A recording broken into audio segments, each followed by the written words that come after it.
decisão de fato, né? Uma decisão qual vai ser o rumo que vai entrar o Corinthians. Ele tem como opção esse acordo do Flamengo, que é o Flamengo propôs, que é a partir de 2030 os dois negociarem juntos, tanto propriedade comercial quanto propriedade de TV, e aí eles fariam tudo juntos. A gente contou isso da última vez. E do outro lado, tem pessoas na corrente da diretoria que defendem que o Corinthians faça um empréstimo de 50 milhões com a LFU, que é o atual, quem tem o contrato de TV atual do Corinthians. E aí esse contrato seria estendido por mais um ano, teria uma preferência de mais um ano para a LFU, para ela continuar a vender os direitos do Corinthians pelo menos mais de 2030. O que é meio complicado, porque 2030 é só mais um ano, né? Não seria um ciclo. E o Corinthians, de qualquer jeito, estaria preso. Né? Estaria preso e não poderia, independente se ele vai acertar com o Flamengo ou não, mas ele não poderia, os direitos dele teriam que ser vendidos pela LFU.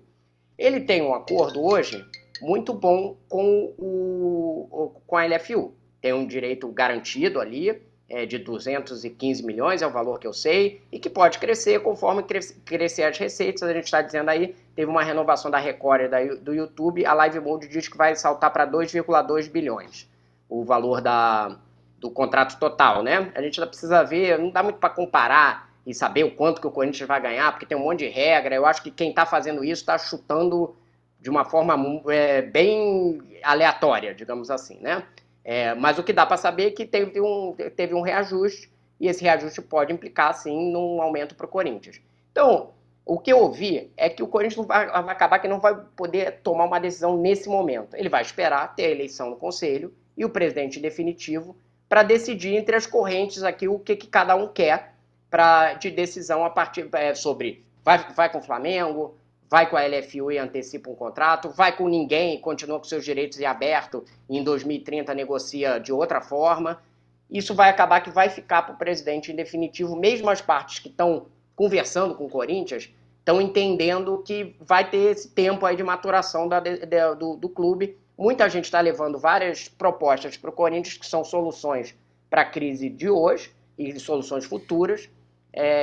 Mas o clube vai ter que esperar ter esse cenário da eleição do Conselho para tomar uma decisão de fato, né? Se o Osmar vai ficar, vai ser eleito, né, para o mandato tampão, se vai ter outros candidatos, já se falou em Roque, um cara da XP, enfim. Eu acho que não vai ser assinado agora antes de sair a eleição.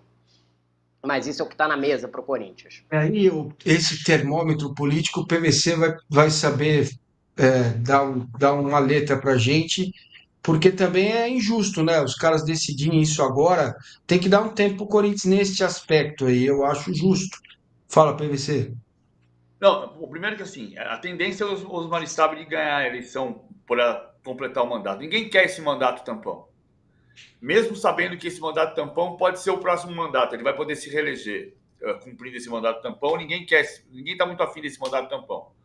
A gente sabe que tem candidatos como o Armando Mendonça, que dentro do grupo teria o Rosala Santoro como uma possibilidade de ser alternativa, mas aí já criou um racha no grupo. O candidato deve ser o Armando Mendonça, que ele nega que tenha sido quem iniciou e denunciou o escândalo Vagibet, mas todo mundo fala que nasceu partindo do Armando Mendonça, o que não tem nada demais, né? Porque se foi ele só apresentou uma irregularidade que explodiu e se confirmou, né? Então não tem problema nenhum. A gente está falando, eu não resisto ao bendito do trocadilho que o Corinthians está num período de estabilidade.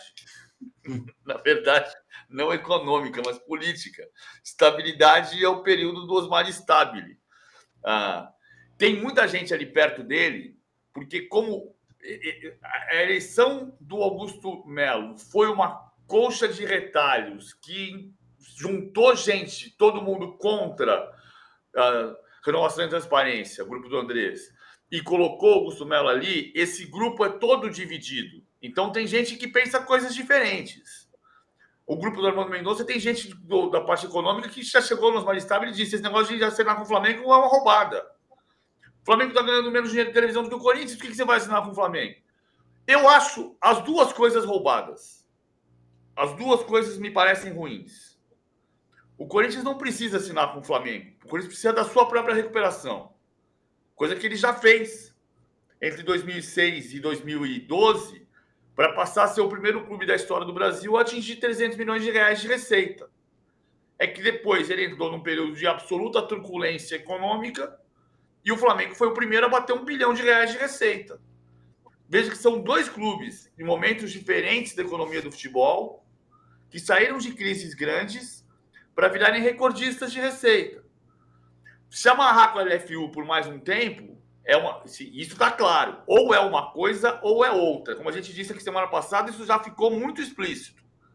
A LFU não vai adiantar dinheiro nenhum para o Corinthians se o Corinthians acertar um acordo com o Flamengo.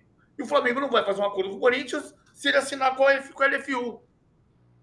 Então, o Corinthians está num cenário, porque ele precisa de socorro, ele está num cenário que é, se correr o bicho pega, se ficar o bicho come. E a realidade é que o Corinthians tem tamanho para ter independência dele, organizar a sua própria conta, não pedir empréstimo para se escravizar com a LFU, nem se amarrar com o Flamengo. O Corinthians tem tamanho para se recuperar sozinho. Vai dar um trabalho desgraçado, vai. Mas ele tem tamanho para se recuperar sozinho, sem LFU e sem Flamengo. Sabe? Se empréstimo bancário, vai complicar mais a vida. Mas tem que organizar as coisas de algum jeito. Não pode se amarrar. Não acho que tem que se amarrar em nenhum dos dois lados. E o clube, por princípio,